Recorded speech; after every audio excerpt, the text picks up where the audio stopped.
ప్రపంచం నలుమూలల నుండి తాజా వార్తలతో మీ ముందుకు వస్తున్నాం. ఇదే సూర్య 24 న్యూస్.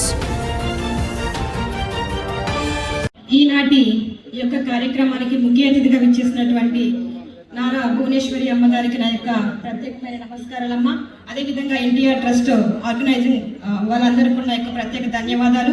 ఈరోజు మా ఏజెన్సీ ప్రాంతంలో మీ యొక్క సర్వీసెస్ ఇవ్వడానికి వచ్చినటువంటి మెడికల్ డిపార్ట్మెంట్ అందరికీ కూడా నా యొక్క ప్రత్యేకమైన హృదయపూర్వక నమస్కారాలు. అదేవిధంగా పెద్దలందరికీ కూడా ప్రత్యేకమైన నమస్కారాలు. కూడి వచ్చిన నియోజకవర్గ ప్రజలందరూ కూడా ప్రత్యేకమైన ధన్యవాదాలు తెలియజేస్తా ఉన్నాను. ఈరోజు మీ అందరికీ తెలుసు, మన ఏజెన్సీ ప్రాంతం అరకు పాడేరుతో పాటు రంపచోడవరం నియోజకవర్గంలో కూడా గిరిజనులు ఎక్కువగా ఉంటారు. వెనుకబడిన ప్రాంతం అని చాలాసార్లు భువనేశ్వరి అమ్మగారికి సీఎం గారికి కూడా చెప్పడం జరిగింది. మన సీఎం గారు అయితే చాలాసార్లు అరకు పాడేరు వెళ్ళారు, ఒకసారి రంపచోడవరం కూడా రావాలి సార్ అంటే చూసుకొని వస్తానని చెప్పడం జరిగింది. కానీ పరిస్థితుల రీత్యా ఈరోజు భువనేశ్వరి అమ్మగారు మనల్ని చూసి ఈ ప్రాంత పరిస్థితులన్నీ కూడా ఒక్కసారి తెలుసుకుందామనే ఉద్దేశంతో ఈరోజు మన గిరిజన ప్రాంతానికి రావడం చాలా సంతోషకరం. అదేవిధంగా వచ్చేటప్పుడే చెప్పాను, మన ప్రాంతంలో ఎక్కువగా సికిల్ సెల్ ఎనీమియాతో బాధపడతా ఉన్నారమ్మా. చిన్న బిడ్డల నుంచి పెద్దవాళ్ళ వరకు చాలా ఎక్కువ ఇష్యూ ఉంది. బ్లడ్ అస్తమానం తీసుకోవాల్సి ఉంటుంది, కానీ మాకు ఇక్కడ లిమిటెడ్గా ఉండడం వల్ల చాలా ఇబ్బంది పడతా ఉన్నాం. ఒక బ్రాంచ్ని మా రంపచోడవరంలో ఏర్పాటు చేస్తే తక్షణమే వాళ్ళందరికీ కూడా మెరుగైన వైద్యం అందించేటువంటి అవకాశం ఉంటుంది అని చెప్తే మేడం గారు కూడా దానికి ఖచ్చితంగా ఏర్పాటు చేస్తామని చెప్పడం జరిగింది. అదేవిధంగా ఇక్కడ సంజీవని హాస్పిటల్ కూడా పెట్టడానికి ప్రపోజల్స్ కూడా తీసుకుంటా ఉన్నారు. అది కూడా త్వరలోనే మనకి ఏర్పాటు కాబోతా ఉంది. ఇదంతా కూడా ఎన్టీఆర్ ట్రస్ట్ తరపు నుంచి ఇందాక మేడం గారు చెప్పినట్టుగా నిజంగా అన్ని సర్వీసెస్ చేస్తున్నట్టు కూడా మనకు తెలియదు. ఎన్టీ రామారావు గారి పేరు మీద ఈరోజు చాలా సర్వీసెస్ మనకు తెలియకుండానే చాలా ప్రజలు పొందుకొని ఉన్నారు. అమ్మ మీకు ఒకటి చెప్పాలి, మా ఏజెన్సీ ప్రాంతంలో మొట్టమొదటిసారిగా ఎన్టీ రామారావు గారు వచ్చి ఇక్కడ బస చేయడం జరిగింది. బురదకోట ప్రాంతంలో అక్కడ ఒక నైట్ ఉన్నప్పుడు వాళ్ళ యొక్క జీవన పరిస్థితి అంతా కూడా చూశారంట. చూసి గిరిజనులు చాలా వెనకబడి ఉన్నారు, వీళ్ళకి ఏదో ఒకటి చేయాలనే ఉద్దేశంతో జీడి మామిడి మొక్కలు, క్యాషూ ట్రీస్ మాకి మొక్కల్ని ఇచ్చి వాటి పెంచుకోవడానికి కూడా ఆయనే బియ్యము దుప్పట్లని ఇవన్నీ ఇచ్చి మాకు ఎంతో ప్రోత్సహించారు. ఈ రోజు మా రంపచోడవరంలో అరకులో కాఫీ ఎలాగో అలాగే రంపచోడవరంలో క్యాషూ ఎక్కువమ్మ. వాటి ద్వారా ఈ రోజు మా ప్రజలందరూ కూడా జీవనం సాగిస్తా ఉన్నాం. అవి పండించుకొని అవి అమ్ముకొని మేము బ్రతుకుతా ఉన్నాం. అది కేవలం ఎన్టీ రామారావు గారు మాకు ఇచ్చినటువంటి బ్రతుకు తెరవని ఈ రోజు సందర్భంగా ఆయన పుత్రికగా మీకు తెలియజేస్తా ఉన్నాం. అదేవిధంగా కనీసం వాళ్ళు కట్టుకోవడానికి బట్ట లేదు, ఉండడానికి ఇల్లు లేదనే ఉద్దేశంతో కూడు నీడ అనేటువంటి ఒక దృక్పథంతో ఈరోజు పేద ప్రజలందరూ కూడా గిరిజనులందరూ కూడా పక్క గృహాలు కూడా మంజూరు చేయడం జరిగింది. తక్కువ రేటుకే చేనేత వస్త్రాలు ఇవ్వడం జరిగింది. కిలో బియ్యం 2 రూపాయలకి ఇవ్వడం జరిగింది. ఇవన్నీ కూడా ఎన్టీ రామారావు గారు మా పేద ప్రజల్ని దృష్టిలో పెట్టుకొని ఈరోజు ఆయన చేసినటువంటి దృక్పథంలో భాగస్వాములు అవి ఈరోజు మా ప్రాంతం చాలా మటుకు డెవలప్ అయిందని చెప్పడానికి నేను చాలా సంతోషిస్తా ఉన్నానమ్మా. అదేవిధంగా ఈరోజు మన ఎన్టీ రామారావు ట్రస్ట్ తరఫున ఎవరైతే అనారోగ్య బాధితులు ఉన్నారో, క్యూర్ అవ్వని వ్యాధితో బాధపడుతున్న వాళ్ళతో సైతం ఇక్కడ స్పెషలిస్టులతో ఇక్కడ మనకి మెడికల్ మెగా క్యాంప్ ఏర్పాటు చేయడం జరిగింది.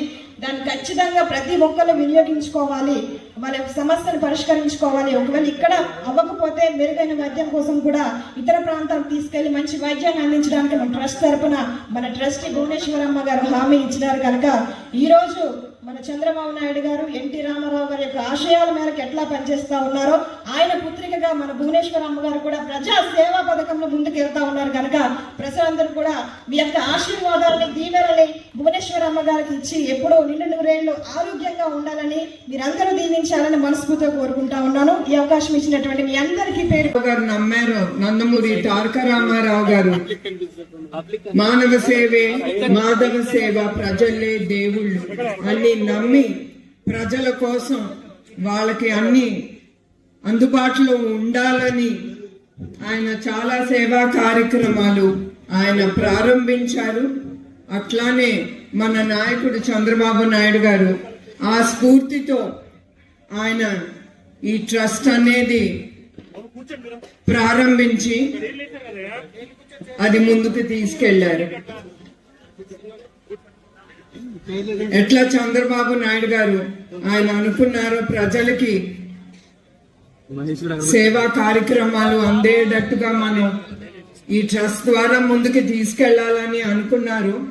అట్లానే నేను మేనేజింగ్ ట్రస్టీగా ఆ ట్రస్ట్ ద్వారా ఆయన ఏమనుకున్నారో అదే కాకుండా ప్రజలకి ఏది అవసరమో ఎప్పుడు ఏది అవసరం ఉన్నప్పుడు మా ఎన్టీఆర్ మెమోరియల్ ట్రస్ట్ ఎప్పుడు ప్రజలకి సేవా కార్యక్రమాల్లో మేము ఎప్పుడు ఉంటాము. ఈ మెడికల్ హెల్త్ క్యాంప్ గాని చదువు గాని ఇవాళ అట్లానే మీ అందరికి ఈ హెల్త్ క్యాంప్ అనేది మీకు అందుబాటులో ఉండాలి. మేము చాలా క్యాంపులు చేస్తున్నాము, కానీ మాకు తట్టింది ట్రైబల్ ఏరియాస్ గిరిజన ప్రాంతాలకి మనం వెళ్ళాలి, మన అందుబాటులో ఉండాలి. వాళ్ళకి ఏది అవసరమో అది చూసి హాస్పిటల్ కానీ మిమ్మల్ని అందరినీ రికమెండ్ చేసి అక్కడికి పంపించాలని మేము నిశ్చయించుకున్నాం. ఇవన్నీ మేము చేయగలం అంటే అది ఒక్కల వల్ల కాదు. ఇప్పుడు మా ట్రస్ట్ అనేది ఉండొచ్చు, కానీ అది మా ఒక్కరి వల్లే కాదు. ఇంతవరకు తీసుకొచ్చాము. దీంతో మాతో చేతులు కలిపిన డాక్టర్లు ఉంటారు, హాస్పిటల్స్ ఉంటారు. వాళ్ళందరికీ కూడా మనందరం ధన్యవాదాలు చెప్పుకోవాలి. ఎస్పెషలీ మా ట్రస్ట్ నమ్మి ఇక్కడికి వచ్చిన డాక్టర్లు, నర్సులు, సిబ్బందులు, మీడియా ప్రతినిధులు అందరికీ మా హృదయపూర్వక ట్రస్ట్ తరఫున మీ అందరికి కూడా నా కృతజ్ఞతలు.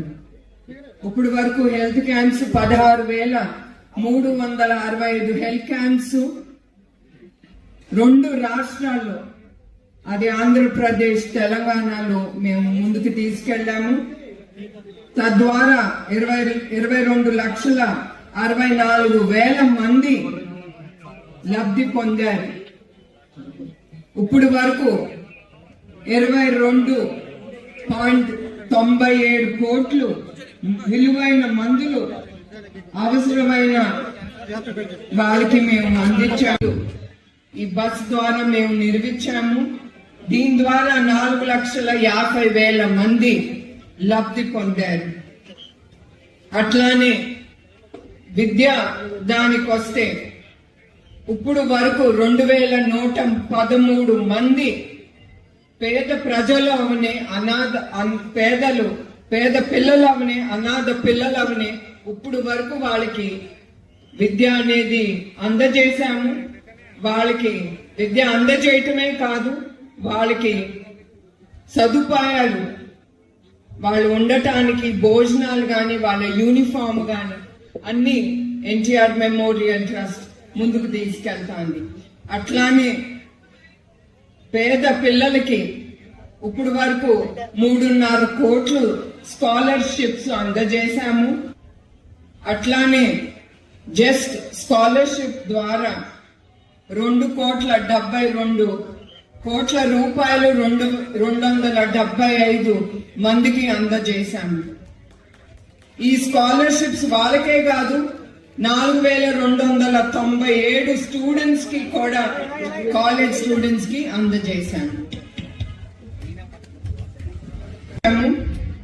హైదరాబాద్, వైజాగ్, రాజమండ్రి, తిరుపతి ఈ 4 బ్లడ్ బ్యాంక్ ద్వారా 5 లక్షల యూనిట్లు మేము తీసుకున్నాము బ్లడ్ బ్యాంక్ ద్వారా. దీని ద్వారా 9,18,000 మందికి ఈ బ్లడ్ యూనిట్స్ అందజేయగలాము. ఇవన్నీ మేము చేయగలామంటే అది ప్రజలు సహకరించే వాళ్ళు ఉండాలి. అట్లానే మన దాతలు, వాళ్ళని మనం ఎప్పుడు మర్చిపోకూడదు. దాతలు ముందుకొచ్చి మేమున్నాము, మీరు ఏ కార్యక్రమం తీసుకున్నా మేము మీతో పాటు చెయ్యి కలిపి మీ కార్యక్రమం ముందుకు తీసుకెళ్తాము అని చాలా మంది దాతలు ముందుకొచ్చారు. ఇంకా వస్తారని నేను అనుకుంటున్నాను.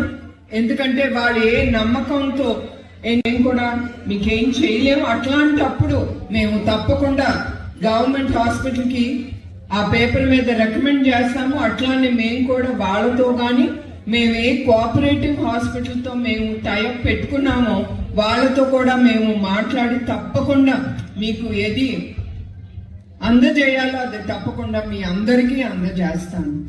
మరొకసారి ప్రతి ఒక్కరికి నా హృదయపూర్వక నమస్కారాలు, ధన్యవాదాలు.